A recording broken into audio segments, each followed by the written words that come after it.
Sa bawat pangarap, may bahay na nagsisilbing simbolo ng tagumpay. At ngayong araw na ito, hindi lang basta bahay ang ating ipapakita. Kundi isang obra, isang pangarap na naging realidad. Ang pinapagawang bahay ni Edo. Matayog ang gate, elegante ang disenyo, at bawat detalye ay pinag-isipan.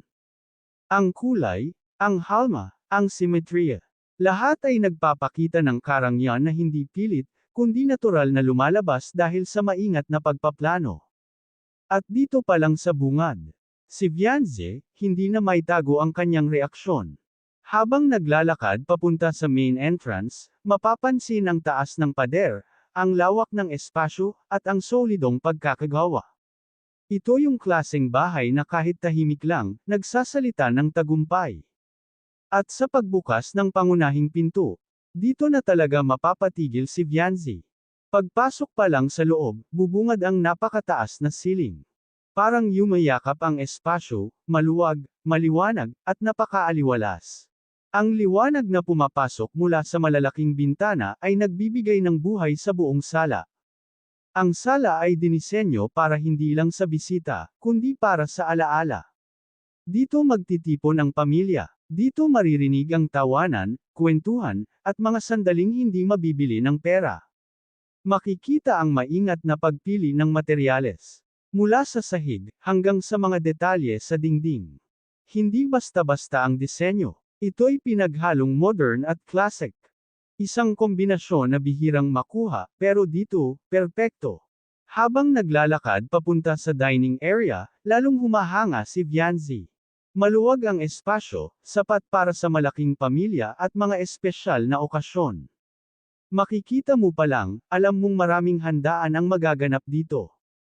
Ito ang kasinang pangarap ng kahit sino.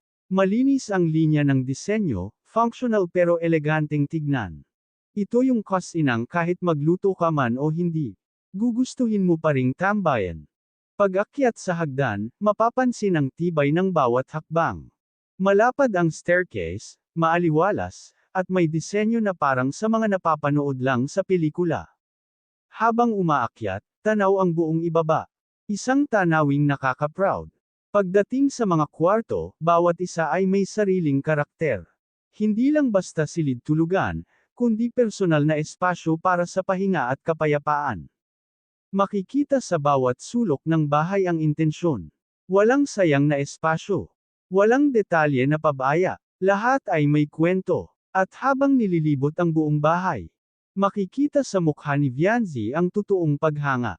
Hindi ito inggit. Hindi ito pagtataka lang. Ito ay inspirasyon. Inspirasyon na posible pala, na ang pangarap, kapag pinaghirapan. Darating at darating. At doon mo mararamdaman. Ang bahay na ito ay hindi lang istruktura ng semento at bakal. Ito ay simbolo ng tagumpay. Simbolo ng paniniwala sa sarili. At patunay na ang pangarap, kahit gaano kalaki, kayang abutin. Ang pinapagawang bahay ni Edo. Hindi lang basta bahay. Ito ay palasyo ng pangarap na natupad.